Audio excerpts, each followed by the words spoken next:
สบายดีเนาะคลิปนี้เราก็จะมาแนะนำเรื่องการขายสินค้าที่เป็นร้านค้าประเภทขายเครื่องไอทีเนาะหรือว่าขายอุปกรณ์เครื่องสายที่มีการแบบบันทึกเลข serial number เลข IMEI หรือว่ามีการรับประกัน1เดือน3เดือน6เดือนและ12เดือนหรือว่าจะรับประกันแบบใดก็ได้เนาะฉะนั้นตัวระบบของเราก็รองรับการบันทึกเลข serial number แล้วก็ตัววันหมดอายุสามารถเช็กได้เนาะ ขั้นตอนแรกเลยก็คือถ้าสมมุติว่าเรามีรายการสินค้าเนาะเดี๋ยวลองเพิ่มรายการสินค้าขึ้นมาโอเคตัวรายการประเภทสินค้าตัวนี้เราต้องเลือกเป็นแบบที่มี IMEI หรือว่า Serial เนาะถ้าสมมุติเราจะใช้เป็น IMEI เราก็เลือกเป็นแบบ IMEI ตัวนี้แล้วสังเกตเบิ่งเวลาเรากดเปิดสต็อกถ้าเราใช้จำนวน100เห็นบ่มันจะสามารถให้เราเพิ่ม IMEI ขึ้นมาตอนเราเปิดสต็อกได้เลยก็คือ10เครื่อง100เครื่องก็จะมี100แถวขึ้นมาแล้วก็เอาเลข IMEI ของแต่ละเครื่องมายิงเข้านี่ได้เลยแต่ว่ากรณีนี้เราจะไปจัดซื้อเองเนาะเพราะว่าการเปิดสต็อกแบบนี้เราจะบ่มีการสร้างรายจ่ายก็คือมันจะสร้างสต็อกขึ้นมาอัตโนมัติเลยเราจะไปจัดซื้อขึ้นเองมันจึงจะมีการสร้างรายจ่ายขึ้นมาเนาะแล้วก็หมวดหมู่เนาะคือโทรศัพท์ตัวอย่างตัวนี้ก็เป็นรหัสสามารถยิงใส่หรือว่าเอาอัตโนมัติได้เลยก็ได้แล้วก็หน่วยนับเป็นหน่วย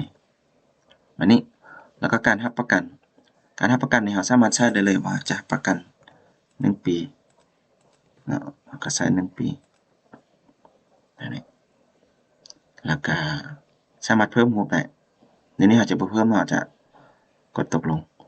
แล้วก็การแจ้งเตือนนี่เราสามารถใช้ว่าหยังจากเครื่องแล้วแจ้งเตือนกดตกลงโอเค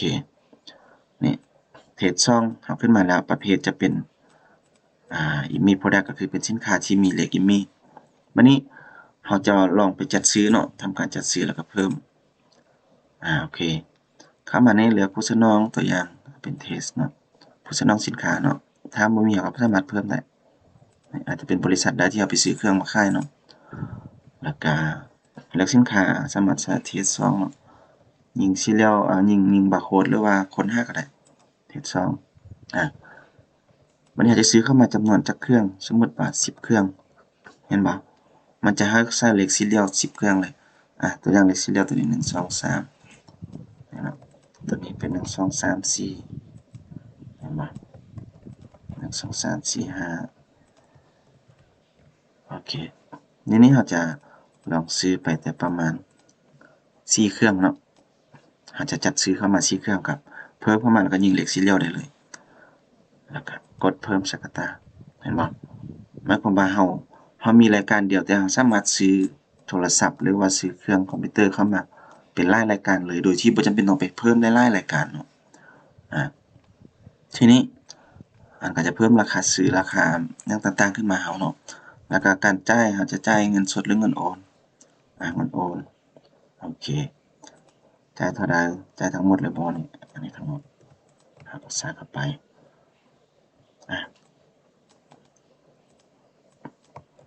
โอเคประมาณนี้เนาะค้างก็บ่มีแล้วบัดนี้ก็กดตกลงโอเคนี่แหละการจัดซื้อของเราเมื่อกี้เนาะลองมาเช็กเบิ่งบิลก็ได้เบิ่งรายละเอียดเนาะนี่เป็นการจัดซื้อของเราสามารถพิมพ์บิลออกได้ก็จะมีซื้อสินค้าเป็นเทรด2มีเลขIMEIต่างกันเนาะรวมยอดออกมาแล้วทีนี้เราลองไปขายเบิ่งมื้อนี้จะมีเทรด2ขึ้นมาเห็นบ่เรากดเข้าไปสังเกตเวลากดเข้าไปมันจะเด้งขึ้นมาให้เลือก available IMEI number เห็นบ่มันจะให้เราเลือกเราสามารถเอาโทรศัพท์เครื่องที่เราขายน่ะมาสแกนแล้วมันจะตรงกับเลข IMEI นี้เนาะกรณีว่าเรารู้แล้วว่ามันแม่นตัวนี้ซะกดเลือกเห็นบ่สามารถเลือกราคาส่งราคาย่อยได้นะครับกดเพิ่มอัตรานี่กรณีว่าลูกค้าซื้อเครื่องเดียวนี่แหละแต่ว่าซื้อรุ่นเดียวกันแต่เอาหลายเครื่องเนาะแน่นอนว่าเราสามารถเลือกเข้ามาเติมได้เลข IMEI เมื่อกี้เห็นบ่มันจะหายไปแล้วเดี๋ยวเราก็เข้ามาเติมเอาตัวนี้เข้าไปเพิ่มอัตราเห็นบ่นี่ได้2 IMEI แล้วโอเคทีนี้เราก็กดชำระเงิน ชำระเงินเราจะชำระเงินสดเนาะเราก็เลือกเงินสดหรือว่าเงินโอนเราก็เลือกได้ตามใจเนาะนี่แล้วก็กดชำระทั้งหมดหรือจะเปลี่ยนสกุลเงินก็ได้อย่างนี้ทีนี้เราจะบ่เปลี่ยนเนาะเราจะกดตกลงเลยโอเคเราก็สังเกตเบิ่งเนาะเห็นบ่รายการใบบินรับเงินเราก็จะมีนี่สินค้าจะเป็นเทรด2อิมมี1 2 3 4 5 6แล้วก็มีเทรด2อิมมี1 2 3เห็นบ่วันหมดประกันเห็นบ่วันหมดอายุเพราะตอนที่เราเพิ่มรายการสินค้าเราเพิ่มไว้แล้วเด้ว่ารับประกันจักปีก็คือมันจะเริ่มจากแต่วันที่เราทำการขายนี่เนาะแล้วก็ไปจนฮอดปีหน้าฮะนี่มันจะเพิ่มขึ้นมาอัตโนมัติโอเคเราสามารถพิมพ์บินได้แล้วทีนี้เวลาที่เราอยากไปเช็คเบิ่งว่าเวลาลูกค้าเอาโทรศัพท์มาแปลงหรือว่ามาเช็คเนาะมาเคลมนะเราสามารถมาเช็ควันหมดประกันได้การรับประกันเราสามารถมาเบิ่งตรวจสอบการรับประกันเราก็สามารถเลือกลูกค้าหรือเลือกผ่านลูกค้าหรือว่าจะเลือกบัตรเก็บเงินก็ได้ลูกค้าทั่วไปเนาะ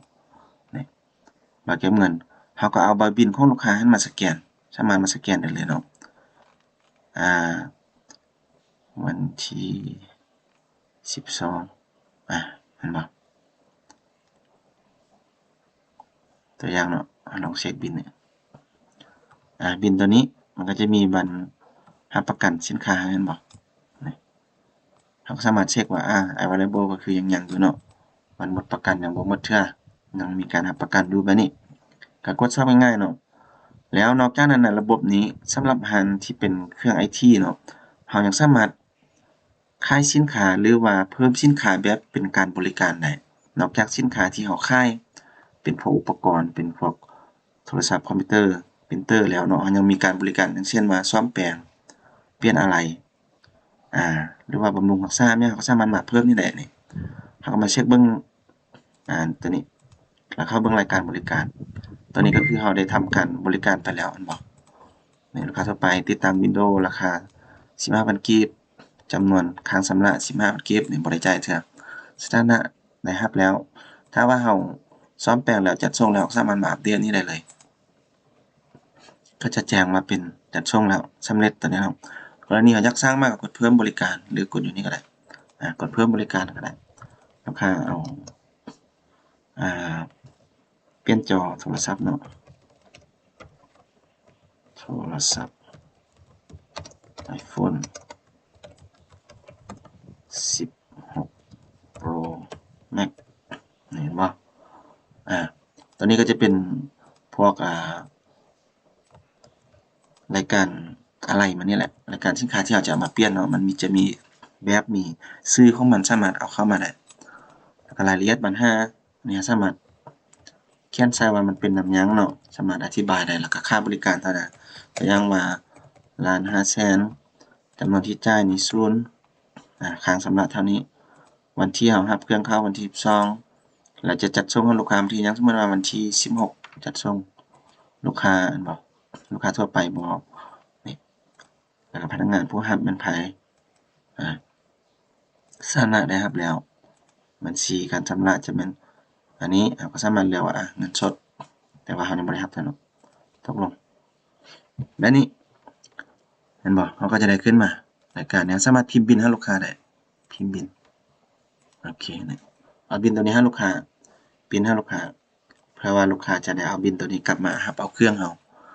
ฉะนั้นระบบของเราก็คือรองรับร้านค้าที่เป็นพวก